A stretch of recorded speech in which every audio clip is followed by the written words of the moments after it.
तो जबलपुर से एक और बड़ी खबर है, जहां यूनियन कार्बाइड कचरे के विनिष्टीकरण के मामले को लेकर 3 चरणों में अब कचरे को प्रोसेस किया जाएगा और कचरे को समाप्त किया जाएगा। जहां राज्य सरकार ने अपनी कंप्लायंस रिपोर्ट पेश कर दी है। हाईकोर्ट में यह रिपोर्ट पेश की गई है। 30 मीट्रिक टन कचरे के निपटारण के 3 ट्रायल रन किए जाएंगे।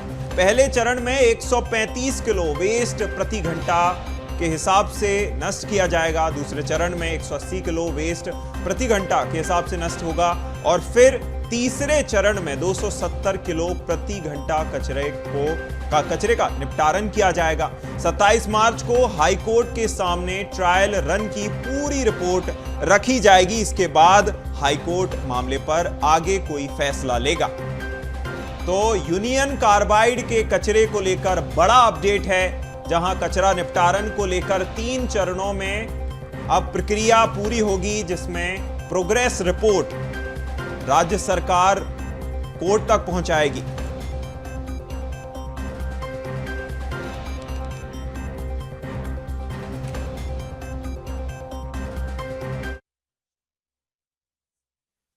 उस बाबत आज हमने कंप्लायंस एफिडेविट फाइल किया, जिसमें हमने माननीय न्यायालय से प्रार्थना की है कि अवेयरनेस प्रोग्राम ख़त्म करने के बाद अब हम ट्रायल रन की स्टेज पे आ गए हैं और इस ट्रायल रन पे हम 30 मीट्रिक टन इसका ट्रायल रन करेंगे। 10-10 मीट्रिक टन के 3 फेसेस रहेंगे। तो फर्स्ट फेज में हम 135 किलो वेस्ट प्रति घंटा उसको डिस्पोज करेंगे। सेकेंड फेज को 180 किलो वेस्ट प्रति घंटा और तीसरा फेज 270 किलो प्रति घंटा। इस तरह से 3 फेसेस को हम ट्रायल रन के लिए कंडक्ट करें, जिसमें माननीय उच्च न्यायालय ने हमको तारीख दी है कि 27 फरवरी को पहला फेज जो है ट्रायल रन का वो कंडक्ट करें। चलिए, ज्यादा जानकारी के लिए प्रतीक अवस्थी हमारे साथ फोन लाइन पर बने हुए हैं। प्रतीक, तो अब 3 फेज में कचरे के निपटारण के लिए ट्रायल रन किया जाएगा, जिसकी प्रोग्रेस रिपोर्ट भी अब कोर्ट को देनी होगी। हालांकि यह मामला अब सुप्रीम कोर्ट तक भी पहुंच गया है। 24 फरवरी को सुनवाई है। क्या अपडेट है प्रतीक? बिल्कुल, आज इस पूरे मामले को लेकर के हाईकोर्ट के समक्ष सुनवाई हुई और जो कंप्लायंस रिपोर्ट है वो राज्य सरकार की ओर से हाईकोर्ट चीफ जस्टिस की बेंच में पेश की गई और ये बताया गया कि अवेयरनेस प्रोग्राम तो कंप्लीट हो गया और अब अलग अलग फेजेस में जो विनिष्टीकरण है वो कहीं ना कहीं संपादित किया जाएगा।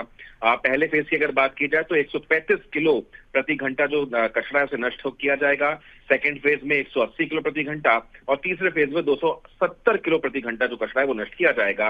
और इसके बाद जो 3 चरणों की रिपोर्ट है, क्या आफ्टर इफेक्ट्स क्या कुछ रहे, सेंट्रल पोल्यूशन कंट्रोल बोर्ड के सामने उस रिपोर्ट को रखा जाएगा और ये पूरी कंप्लायंस जो रिपोर्ट है ट्रायल रन की वो हाईकोर्ट के समक्ष 27 मार्च को पेश की जाएगी, जब अगली सुनवाई इस पूरे मामले की नियत की गई है। महाधिवक्ता ने इस पूरे मामले में बयान भी दिया है। बहरहाल, जैसा कि आपने कहा भी, सुप्रीम कोर्ट में भी जो ये मामला पहुंच गया है।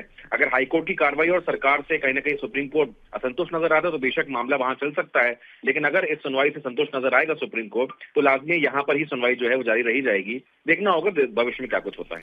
बिल्कुल प्रतीक, जिस तरह से 3 फेजेस में इसको बांटा गया है और अब जो निपटारण है उसकी प्रोग्रेस रिपोर्ट भी हाईकोर्ट देखेगा, ऐसे में जो तारीख है, क्या तारीख भी इसको लेकर कोई तय की गई है? और इस बीच अगर सुप्रीम कोर्ट इस पर रोक लगा देता है तो क्या मामला देखा जा सकता है? ये लाजमी है, अगर कहीं ना कहीं संतुष्टि नहीं होती है और इस विनिष्टीकरण को लेकर के कोई आफ्टर इफेक्ट्स की बात अगर सामने आ रही है और सुप्रीम कोर्ट उन तमाम दलीलों से संतुष्ट नजर आएगा तो लाजमी है वो अपना मताधिकार का जो उपयोग है वो यहाँ पर करेगा। लेकिन अभी तक फिलहाल आज की स्थिति में तो अभी कोई ऐसी रोक नहीं है। हाईकोर्ट ने संतुष्टि जाहिर करी है, कंप्लायंस रिपोर्ट को कहीं ना कहीं संज्ञान में लिया है, उसे स्वीकार भी किया है। पर सुप्रीम कोर्ट का रुख देखना दिलचस्प होगा जब पूरी मामले की सुनवाई सुप्रीम कोर्ट करेगा और क्या कुछ दलीलें वहां पर दी जाती हैं याचिकाकर्ताओं के द्वारा, तो ये कहीं ना कहीं निर्भर करेगा सुप्रीम कोर्ट के मत पे। फिलहाल हाईकोर्ट ने इसे स्वीकार किया है। बिल्कुल, कहीं ना कहीं हाईकोर्ट ने तो जो निपटारण है उसके ट्रायल रन के लिए हरी झंडी दे दी है। देखना होगा कि सुप्रीम कोर्ट में भी इसे हरी झंडी मिलती है या रोक लगती है। तमाम जानकारी के लिए बहुत शुक्रिया प्रतीक।